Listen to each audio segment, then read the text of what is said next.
Los Angeles Sentinel. We are here with the one and only Monica. How are you this evening? I'm good. I'm very good. Now we're here at Macy's in Baldwin Hills celebrating Black History Month. I understand you all are on a tour to promote Black History Month, but you are Black history. You've been making Black history throughout your career. What does it mean to be on a platform that enables you to influence so many young women, Black women across the world? I mean, it's an honor and it's encouraging. You know, you see so much disparity and everything that you see is sad. Everything that's publicized or sensationalized is sad. But there are so many of us that are working hard, living our dreams, and we come from the same places that are suffering.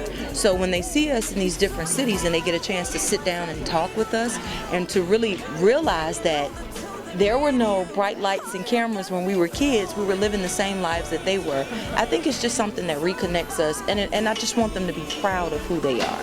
Yeah. And in a society where we're so influenced by music, the world, how are you able to make the difference in the lives of so many who are influenced by so much, especially with us, so much violence in our community going on? You know, I talk about a lot of the things that I've been through, but I also talk a lot about how I made it through. And I think that that's something that's important to hear, especially when you're in a house where you're losing loved ones or you're experiencing different things. To hear something that makes you feel hopeful kind of changes your perspective, and it can change how you react to things. And so, you know, I talk about love and I talk about peace and I talk about coming from one place but changing everything that's before me and my family and generations behind me. And I think that it just makes them feel more comfortable with living different than what they know, because sometimes we only do what we know, we only do what we see. So sometimes we have to adapt to new things and create things in our families and be positive. I can't say be positive and don't live positive. I can't say be encouraging and not encouraged. You know, so it's about living it but also sharing it. Now you rocking this beautiful red hair, and you're also celebrating the release of your album Code Red, which released the end of last year. How's that going? It's been interesting. It's been really, really interesting because so many people have been supportive of the movement. Code Red for me was just saying that R&B music is in a state of emergency.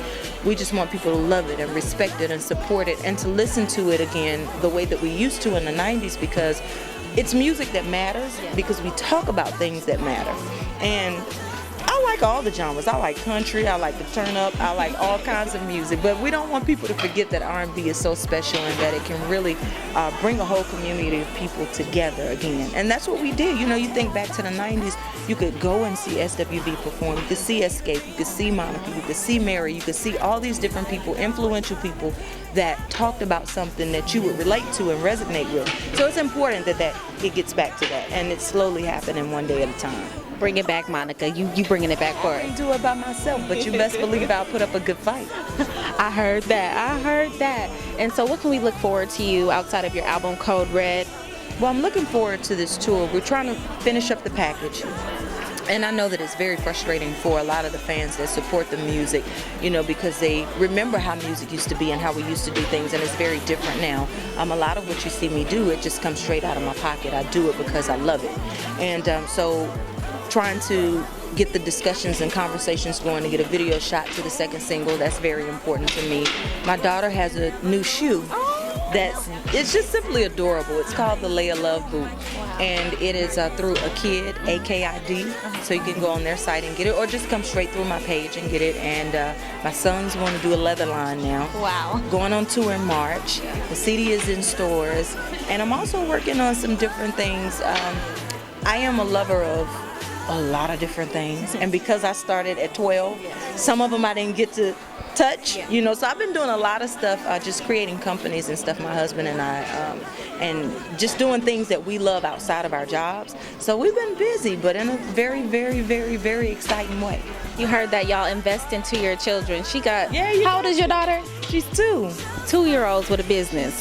She's 2. She's got a business. That is so wonderful. Well, we thank you so much for your time here, for not only celebrating Black history during this month, but being Black history and being a part of it and impacting it so much. So we thank you. We're a Black Press LA Sentinel, so we are so glad to have had you share with us. Thank you. Thank you. Monica, everybody.